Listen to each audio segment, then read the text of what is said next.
En 1830, des révolutions ont éclaté également en Belgique le 25 août, qui a abouti à la sécession de la Belgique d'avec la Hollande, sur laquelle régnait Guillaume Ier de Nassau, la dynastie hollandaise actuelle d'ailleurs, et qui va aboutir à la création du royaume de Belgique, dont le souverain sera Léopold Ier de Saxe-Cobourg, qui est le gendre de Louis-Philippe. Et je signale que Louis-Philippe avait refusé ce trône pour son fils, le duc de Nemours, à qui on l'avait offert, parce qu'il pensait que la réunion de la couronne de France et de la couronne de Belgique dans la même dynastie pourrait faire craindre à l'Angleterre la réunion un jour de ces deux royaumes, et de nouveau l'extension de la France jusqu'au Rhin, c'est-à-dire la question de la rive gauche du Rhin. Vous connaissez la chanson, Casus Belli, probable pour l'Angleterre. Une autre révolution également internationale éclate en Pologne le 29 novembre. La Pologne se révolte contre la Russie, la Pologne est une possession russe, et cette révolte va déboucher sur une guerre longue qui se terminera que le jour où l'on pourra dire l'ordre règne à Varsovie. Et il y a des échos en France de ce combat national polonais par Chopin, le compositeur qui écrit des polonaises, qui exprime ce patriotisme polonais. On en retrouve des échos dans les personnages polonais, dans les livres de la comtesse de Ségur. La comtesse de Ségur était russe, mais catholique, et elle avait de la sympathie pour cette cause polonaise. Alors, le duc d'Orléans qui monte sur le trône, c'est le fils de Philippe Égalité, et c'est encore un acteur de la Révolution, parce qu'il avait servi dans l'armée de la République, il avait assisté à la bataille de Valmy, dans l'état-major de Dumouriez, et il était passé également à l'ennemi, il avait fait défection avec l'état-major de Dumouriez, et il avait ensuite été vécu en émigration en Amérique et en Angleterre. Donc c'est encore la génération de la Révolution, c'est le troisième ancien émigré qui monte sur le trône.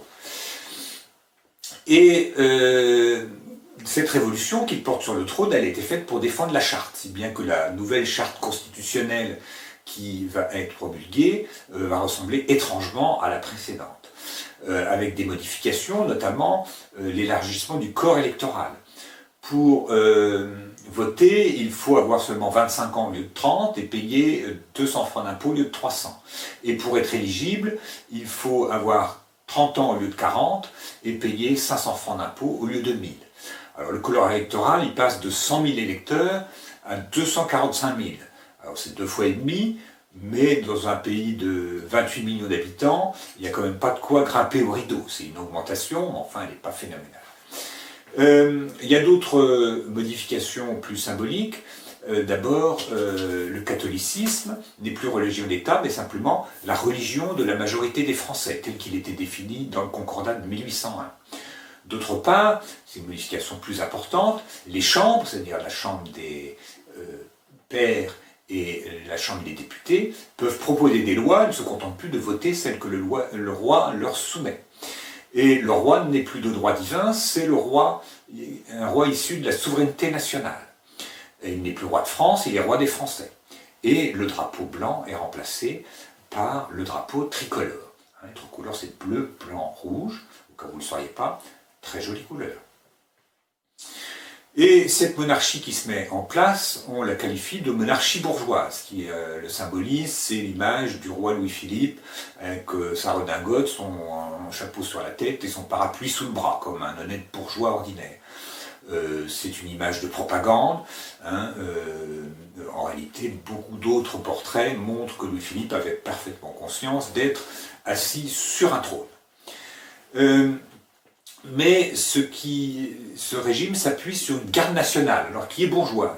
C'est une garde nationale censitaire, tout le monde n'a pas accès, et donc qui est chargée de maintenir l'ordre, donc de défendre le régime, mais donc vous voyez que le régime s'appuie sur quelque chose qui n'est pas tout à fait l'armée, c'est une sorte de service que la bourgeoisie rend à la monarchie, mais qui n'est pas nécessairement inconditionnel. Vous voyez, il y a un c'est un soutien bourgeois. Et cette garde nationale va avoir pour commandant une vieille connaissance, le marquis de Lafayette. Vous voyez, on rejoue un peu la même pièce, les mêmes acteurs reprennent les mêmes rôles, même si les dialogues sont un peu différents. Et cette monarchie bourgeoise a affaire à quelques oppositions. La première opposition est évidemment légitimiste. Les légitimistes, ils disent un roi c'est bien, mais il faut qu'il soit légitime, il y en avait un, pourquoi on en a changé? En réalité, cette opposition sera gênante, mais pas très dangereuse, parce que elle va pratiquer ce qu'on appelle l'émigration intérieure, c'est-à-dire qu'elle va refuser de prêter le serment au nouveau roi, et du coup abandonner ses grades dans l'armée, ses postes dans la magistrature, et laisser la place à des couches nouvelles de la société. Donc il y a en effet un embourgeoisement de ce point de vue qui est facilité par cela. Et cette position va aussi avoir un temps fort, c'est l'équipée fameuse de la duchesse de Berry qui va tenter de soulever la Vendée en 1832 afin de mettre sur son trône, sur le trône son fils. Car la duchesse de Berry, c'est la veuve du duc de Berry assassiné en 1820. Le duc d'Angoulême, qui était le dauphin, a renoncé au trône, mais elle, donc l'héritier, est devenu le duc de Bordeaux, et donc elle fomente, sous le nom de Petit Pierre, une révolte qui n'aboutit pas et qui se termine par son arrestation.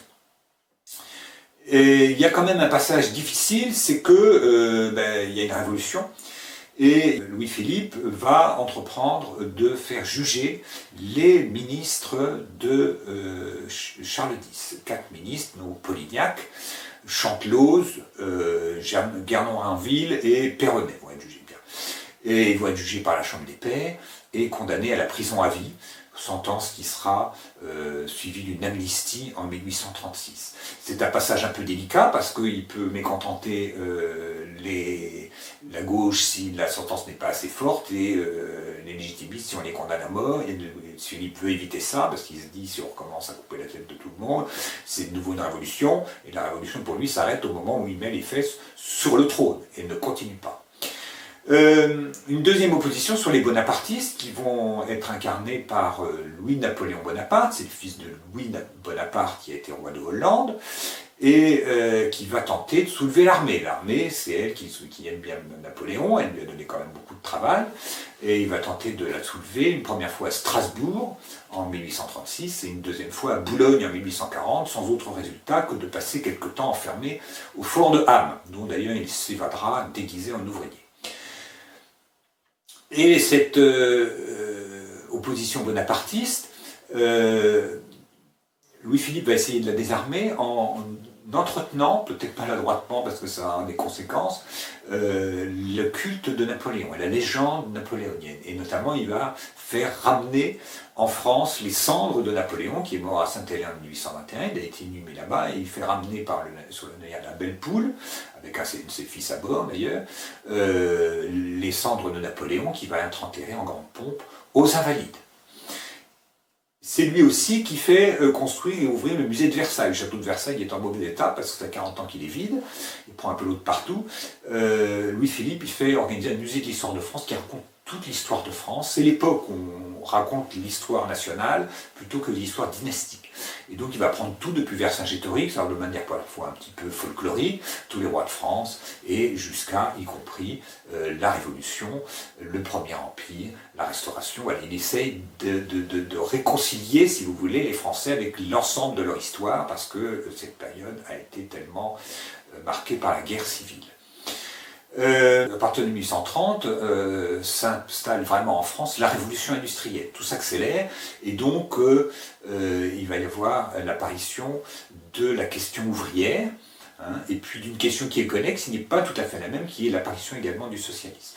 Et donc cette question de grand nombre d'ouvriers concentrés dans les villes va se manifester par des révoltes, celle des canuts en 1831, les canuts de Lyon, c'est les ouvriers de la soie qui vont se révolter, vont être réprimés par l'armée. Il y aura une nouvelle révolte des canuts en 1834, qui d'ailleurs va s'étendre à d'autres villes, dont Saint-Étienne, qui est aussi une ville industrielle, et Paris, où il y a une répression qui est marquée par le fameux massacre de la rue Transnonain, un coup de feu feu est parti d'une maison et les soldats, un petit peu emportés par leur élan, ont massacré les habitants de tout l'immeuble, hommes, femmes et enfants.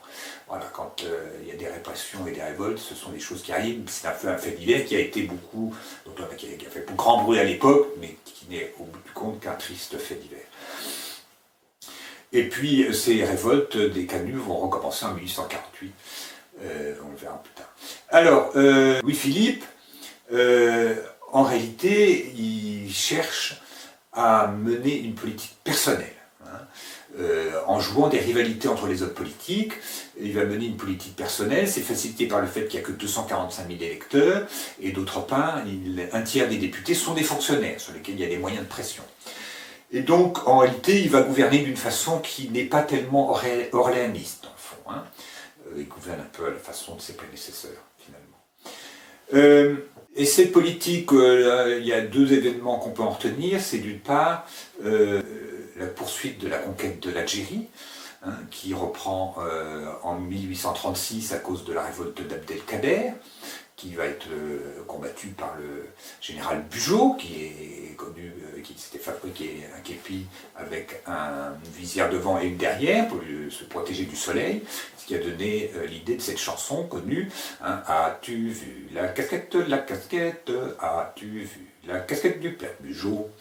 Et cette conquête se continuera par la prise de Constantine en 1837 et se terminera principalement par la prise de la Smala d'Abdelkader par le duc d'Aumale en 1843 et la capitulation d'Abdelkader en 1847, sa reddition.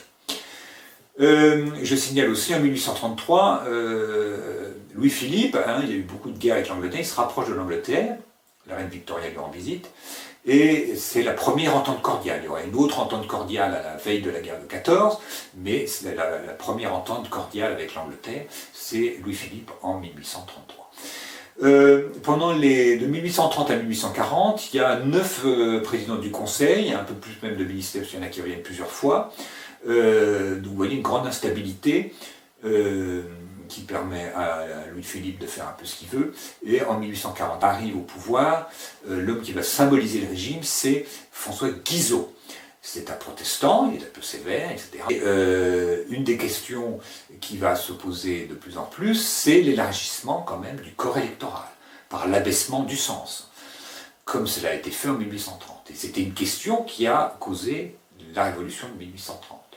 Par conséquent, on pourrait penser qu'il y aurait une évolution dans ce sens-là, où il y a eu un très grand immobilisme, alors qui est symbolisé par une phrase qui, d'ailleurs, n'a pas un lien direct avec cette question du sens et de corps électoral. C'est cette réponse de Guizot, qu'il a donné en fait dans une campagne électorale. Enrichissez-vous par le travail, par l'épargne et par la probité. Et effectivement, si vous enrichissez, vous finissez par être électeur. Mais en même temps, on est comme très loin du suffrage universel et l'élargissement serait très lent. Et cet immobilisme, quand même, qu'on peut reconnaître à cette monarchie de Juillet, va finalement contribuer à sa perte.